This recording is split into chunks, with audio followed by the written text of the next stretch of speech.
এই খবরটা পেলে সকল মেয়েরাই কিন্তু আনন্দে ধেই ধেই করে নাচে। তার জন্য আমিও খবরটা পেয়ে সত্যি এত আনন্দ করছিলাম আর একটু নেচেও নিচ্ছিলাম। কার না ইচ্ছে করে বলো তো এরকম একটা খবর পেলে নাচতে। যারা নাচতে ভালোবাসে তারা এরকম খবর পেলে তো নাচবেই, আর যারা নাচতে ভালোবাসে না তারা মনে মনে একটু আনন্দ উপভোগ করে নেবে। এইদিকে দেখো আমি আমার বরের সঙ্গে একটু ঢং করে নিলাম, কারণ তার সঙ্গে যদি ঢং না করি তাহলে কিন্তু আমার একদমই ভালো লাগে না। যে একটা জায়গা যাব যেখানে প্রতিটা মেয়েই বারবার যেতে চাই। জায়গাটা কোথায় তোমরা হয়তো অনেকেই অনুভব করতে পারছো।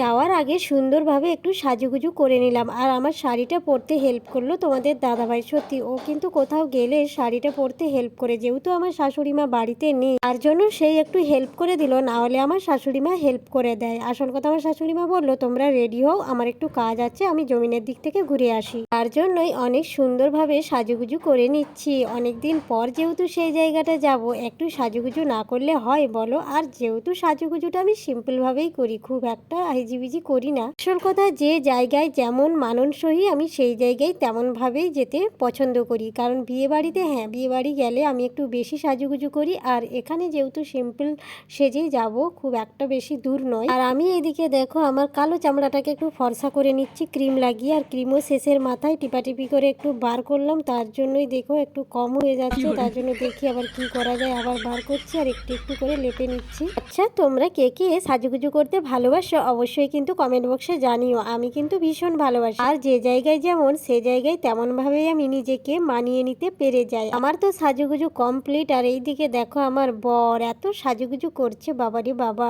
শ্বশুর বাড়ি যাবে বলে কথা। হ্যাঁ তোমরা ঠিক শুনেছ, আমার বরের শ্বশুর বাড়ি মানে আমার বাবার বাড়ি যাব। সত্যি বলো তো প্রতিটা মেয়েই কিন্তু ভীষণ আনন্দ পায় যখন শুনতে পায় যে চলো তবে তোমাকে তোমার বাপের বাড়ি নিয়ে যাব। এইদিকে সুন্দর রাস্তা আর সুন্দর জমিনের ক্ষেত দেখতে দেখতে আমরা প্রায় পৌঁছে গেলাম আমার বাবার বাড়িতে। ভাইপো আমার 3টে মিষ্টি খাবে, তার দিদাকে অর্ডার দিয়ে দিল।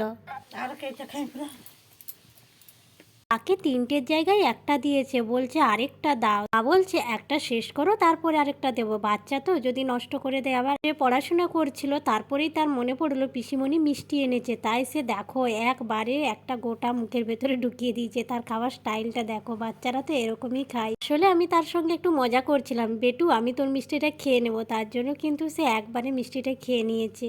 ভাবছে যদি পিসিমণি খেয়ে নেয়, তার জন্য দেখো সে একটা খেয়ে শেষ করে দিয়েছে। আমার মাকে বলছে যে আরো একটা এনে দাও মা, আরেকটা আনতে যাচ্ছে। দেখো এদিকে মা তো আরো একটা এনে দিয়েছে, তো তার হাতে আছে, সেটা বলছে আগে খেয়ে নাও তারপরে এটা খাবি বেটু। আর কিন্তু মিষ্টির রস তুমি খাতাতে ফেলে দিচ্ছ, তার জন্যই আমি খাতাটা সরিয়ে দিলাম। আর অনেকটাই রাত হয়ে গেছে যেহেতু, তার জন্য আজকের মতন কিন্তু এই পর্যন্তই ভিডিওটা রাখছি। সবাই সুস্থ থাকবেন, ভালো থাকবেন। আর বাবার বাড়িতে এসে বেটুর সঙ্গে অনেক গল্প ইয়ার্কি ঠাট্টা হচ্ছিল, আরও সকালবেলায় কি কি করি সবটাই তোমাদের সঙ্গে শেয়ার করব।